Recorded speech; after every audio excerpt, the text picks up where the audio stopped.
ایران اور اسرائیل کی جنگ میں جس چیز نے دنیا کو سب سے زیادہ حیران کیا ہے وہ دراصل ایران کی ایفیکٹو اور حد سے زیادہ خطرناک میزائلز ہیں۔ مگر اب سب سے بڑا سوال یہ کھڑا ہوتا ہے کہ آج کا یہ ایران کے جو وجود میں ہی 1979 میں آیا ہے اور وجود میں آتے ہی جس کے اوپر امریکہ اور باقی ویسٹرن دیشوں نے سینکشنز یعنی کہ پرتیبندوں کی بھرمار لگا دی تھی، ہتھیار خریدنا تو دور، دنیا کے زیادہ تر دیش جس ایران کے ساتھ ویاپار تک نہیں کیا کرتے تھے، اس ایران نے آخر میسائل ٹیکنالوجی کو حاصل کیسے کیا؟ آخر کیسے اس دور کا کمزور اور غریب ایران آج کے دور کی دنیا کا میسائل سپر پاور بنا بیٹھا ہے، جس کی میسائلز نے جہاں ایک طرف رشیا جیسے طاقتور دیش کو بھی اپنا دیوانہ بنا لیا ہے تو وہیں دوسری طرف امریکہ اور باقی ویسٹرن دیشوں کے ہوش اڑا رکھے ہیں۔ آخر کون تھا وہ ایک کم عمر لڑکا کہ جس نے ایران کو یہاں تک پہنچایا اور جس کا احسان شاید یہ ایران کبھی نہیں بھول سکے گا؟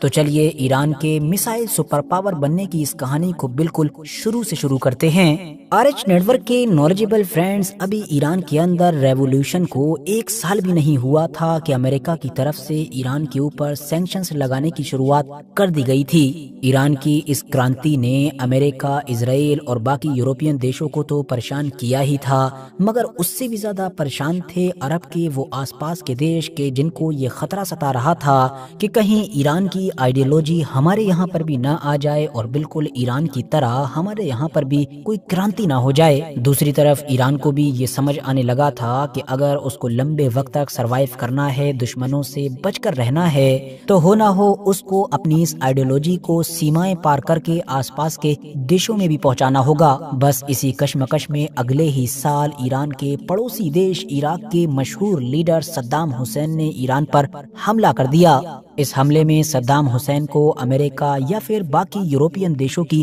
بیکنگ بھی حاصل تھی اور یہیں سے آغاز ہوا تھا 8 سال تک چلنے والی اس جنگ کا کہ جس کو عراق ایران وار کے نام سے یاد کیا جاتا ہے، اور جس جنگ نے دونوں ہی طرف سے سینکڑوں یا پھر ہزاروں نہیں بلکہ لاکھوں لوگوں کی جان لے لی تھی۔ ساتھیوں، اس جنگ میں 1984 میں ایک بڑا موڑ اس وقت آیا تھا کہ جب عراق نے ایران کے بہت سارے شہروں پر لگاتار بمباری شروع کر دی۔ اس لگاتار کی گئی بمباری کو ہی اتہاس میں وار آف سٹیز کے نام سے یاد کیا جاتا ہے۔ معاملہ یہی تھا کہ ایران بھلے ہی ایریا میں یا پھر مین پاور میں عراق سے کافی بڑا تھا، لیکن اگر اکنامیکلی دیکھیں یا پھر ٹیکنالوجیکلی دیکھیں تو اس معاملے میں وہ عراق سے کافی پیچھے تھا۔ اسی لیے عراق کو شروع سے ہی یہ امید تھی کہ وہ بہت جلد ہی ایران کو ہرانے میں کامیاب ہو جائے گا، لیکن لاکھ کوششوں کے باوجود اور مہینوں اور سالوں گزر جانے کے بعد بھی ایسا ہو نہ سکا، جس کی وجہ سے اب ایران کے مشہور شہروں کے اوپر بمباری کرنے کا فیصلہ کیا گیا اور مقصد بالکل صاف تھا کہ ایران کے عام لوگوں کے مورال کو ڈاؤن کیا جائے، مطلب ان کو اندر سے یہ محسوس ہو کہ ان کا دشمن بہت طاقتور ہے، وہ بہت کمزور ہیں اور وہ اپنے دشمن سے ہار چکے ہیں، یا اگر ہارے نہیں ہیں تو کم سے کم کبھی جیت بھی نہیں سکتے ہیں۔ دوسری طرف عراق کے ان خطرناک حملوں کا جواب دینے کے لیے ایران کے پاس شاید کچھ بھی نہیں تھا۔ ایئر فورس اور آرٹلری وغیرہ تھی تو مگر حد سے زیادہ کمزور۔ آرٹلری تو صرف بارڈر سٹیز پر ہی حملہ کر سکتی تھی، رینج کے حساب سے دیکھیں تو لگ بھگ 30 کلومیٹر دور تک، جبکہ ایئر فورس کے جو پہلے سے ہی کافی لمیٹڈ اور کمزور تھی وہ عراق کے ایڈوانس رڈار ڈیفنس کے سامنے بے بس نظر آ رہی تھی۔ حالانکہ ایسی مشکل کنڈیشن میں بھی ایران کے جیٹ 2 بار عراق کے ڈیفنس سسٹم کو توڑ کر وہاں پر اسٹرائک کرنے میں کامیاب ہو گئے تھے۔ تو کل ملا کر عراق لگاتار ایئر اسٹرائکس کی مدد سے ڈومینیٹ کر رہا تھا، جبکہ ایران کمپلیٹلی بے بس نظر آ رہا تھا۔ اسی بے بسی کے عالم میں ہی ایران نے اب اپنی اسٹریٹجی چینج کی اور دوسرے آلٹرنیٹو ڈھونڈنے شروع کر دیے۔ دوسرے آپشنز پر نظر دوڑانے کے چکر میں ہی ایران کے دل میں میزائل ٹیکنالوجی حاصل کرنے کا خواب پیدا ہوا۔ حالانکہ اس بڑے خواب کو پورا کرنا ایک ایسی کنٹری کے لیے لگ بھگ ناممکن تھا کہ جو آلریڈی دنیا بھر کے سینکشنز یعنی کہ پرتیبندوں سے گھری پڑی تھی۔ اگست 1984 میں IRGC منسٹر محسن رفیق دوست اپنی ایک ٹیم کو لے کر نکلے جن کا سیدھا مقصد یہی تھا کہ کسی نہ کسی طرح سے ایران کے لیے میسائلز حاصل کی جائیں۔ پہلے تو وہ سیریا پہنچے جہاں کے اس دور میں لیڈر تھے حافظ اسد۔ انہوں نے یہ کہہ کر ایران کو میسائلز وغیرہ دینے سے منع کر دیا کیونکہ ان کے یہ سارے سسٹم سوویت یونین دوارا کنٹرول کیے جاتے تھے، مگر وہ پھر بھی اس بات کے لیے راضی ہو گئے کہ میسائلز پروگرام میں وہ ایران کو لمیٹڈ ٹریننگ دے